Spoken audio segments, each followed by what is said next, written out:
আপনার হাত ও পায়ের আঙুলের খাঁজে চুলকানি, ফুসকুড়ি বা সাদা পুঁজেটের মতো দাগ আপনার হাজার সমস্যা হয়নি তো?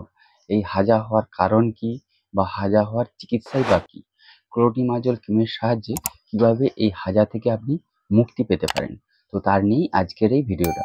তো ভিডিওটা পুরোটা দেখতে থাকবেন, আর যদি স্কিপ করে যান তাহলে বিষয়টি পুরো বুঝতে পারবেন না। শরীরের বিভিন্ন ভাঁজযুক্ত স্থানে, বিশেষ করে কুঁচকি, হাত বা পায়ের আঙুলের খাঁজে, এই জায়গাগুলি সাধারণত বেশিক্ষণ স্যাঁতস্যাঁতে বা ভিজে থাকার কারণে চুলকানি হয়, ফুসকুড়ি হয়ে যায় বা সাদাটে পুঁজের মতো দাগ হয়ে থাকে। আর এগুলি সৃষ্টি হলেই হাজার সৃষ্টি হয়। আর এই হাজা হয়ে থাকে ক্যান্ডিডা অ্যালবিকনাস নামক একটি ছত্রাক দ্বারা। তাহলে আপনার হাত ও পায়ের আঙুলের খাঁজে যদি চুলকায় বা সাদাটে পুঁজের মতো দাগ হয়ে যায়, তাহলে আপনার হাজার সমস্যা হয়েছে। আর এই হাজার সমস্যা কাদের বেশি হয়ে থাকে? যেনারা দীর্ঘ সময় ধরে জলে কাজ করেন বা দীর্ঘ সময় ধরে জলে থাকেন, তাদের ক্ষেত্রে এই সমস্যা বেশি দেখা দিয়ে থাকে। আপনার হাতে পায়ের আঙুলের খাঁজে যদি হাজা হয়ে থাকে, তাহলে সেই হাজা থেকে মুক্তি পাবেন কি করে? এই হাজার চিকিৎসাই বা কি, করণীয়ই বা কি?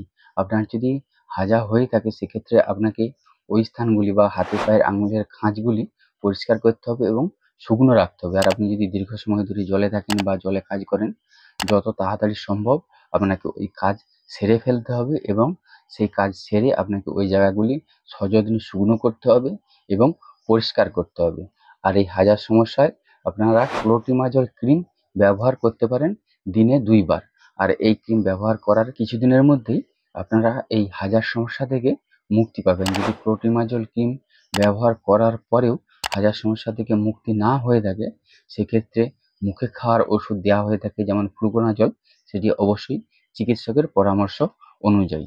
আর অনেক সময় এরকমও হয় যে আপনি ক্লোটিমাজল ক্রিম লাগাচ্ছেন, আবার জলেও কাজ করছেন, সেক্ষেত্রে আপনার সারতে দেরি হতে পারে। সেক্ষেত্রে আপনাকে সতর্কতা অবলম্বন করতে হবে। খুব তাড়াতাড়ি জলের কাজ সেরে পাকে শুকনো করতে হবে বা আঙুলের খাঁজগুলি শুকনো করতে হবে এবং পরিষ্কার রাখতে হবে।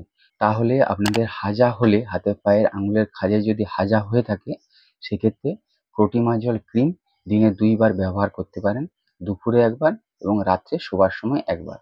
তো এই ছিল হাজা কেন হয় এবং হাজার চিকিৎসা কি, তার বিষয়ে একটা সম্পূর্ণ বিবরণ।